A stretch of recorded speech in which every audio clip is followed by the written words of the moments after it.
ஓம் நம சிவாய. இன்றைக்கி நம்ம ஐயப்பனுடைய வரலாறு தொடர்ச்சியாக காண்போம். சுவாமி சரணம் ஐயப்பா. மகிழ்ச்சி வருகின்ற அந்த சத்தமானது மிகுந்த ஆரவாரத்துடன் இருக்கிறது. பூமி அதிர்கிறது. இதெல்லாம் கண்ட தேவர்கள் மணிகண்டன் சொல்கிறாங்க, மணிகண்டனே மகிழ்ச்சி வருகிறாள், அதற்கான அடையாளங்கள் தான் இதெல்லாம், பூமி அதிர்கிறது அப்படின்னு சொல்கிறாங்க. வரட்டும், நீங்கள்லாம் அமைதியாக இருங்க அப்படி சொல்கிறாங்க. அவங்கெல்லாம் மறைந்துடுறாங்க. மறைந்திருந்து பார்க்குறாங்க. மகிழ்ச்சி வந்துட்டான். மகிழ்ச்சி வந்தோடனே இவர் பேசாமல் இருக்காரு. அவங்க நீயா என்னை அழிக்க வந்திருக்கிறாய், உன்னை நான் என்ன செய்கிறேன் பார் அப்படின்ட்டு அவங்க அழிக்க கையை வைக்கிறதுக்குள்ள அவர் மாயமாக மறைஞ்சிடுறாரு. இதே மாதிரி பல மாய வித்தைகள், ஏன்னா மாயவனின் பிள்ளை அல்லவா, மாயங்கள் எல்லாம் காட்டுகிறார். அப்போது சரி, இதில் இவனை பிடிக்க முடியாது அப்படின்னு ரொம்ப ஓடி ஓடி களைத்த மகிழ்ச்சியானவள் தன்னிடம் கண்களில் இருந்து நெருப்பு ஜுவாலைகளை அனுப்புகிறார். இந்த நெருப்பால் அவனை சுட்டு பொசுக்கி விடுறேன்.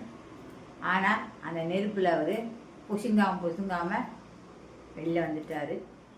அவள் கொஞ்சம் மிகுந்த ஒரு ஆத்திரத்துடன் தன்னால் இயலவில்லையே என்று நினைத்து அடுத்தது என்ன செய்யலாம் என்று அவள் நினைக்கும் பட்சத்தில் இவர் தன்னுடைய அம்புகளை ஏவுகிறார். மகிழ்ச்சி மடிந்து விட்டாள்.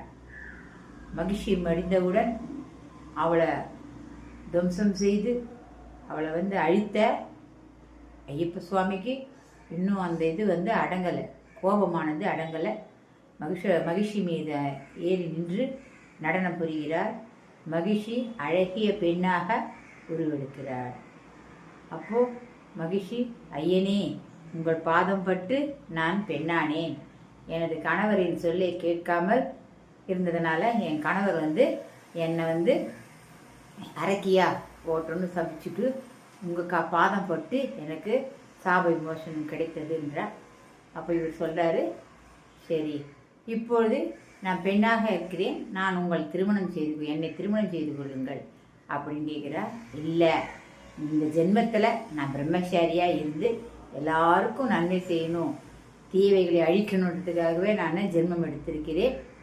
என்னை நோக்கி கன்னிசாமிகள் வருவது என்று நிற்குமோ அன்று நான் உன்னை திருமணம் செய்து கொள்கிறேன் என்று சொல்லி அதுவரையும் அவளை பஞ்சமாதாவாக இருக்கும்படி அவர் அமர்த்தி விட்டார். நாளை மீண்டும் சந்திப்போம். வணக்கம்.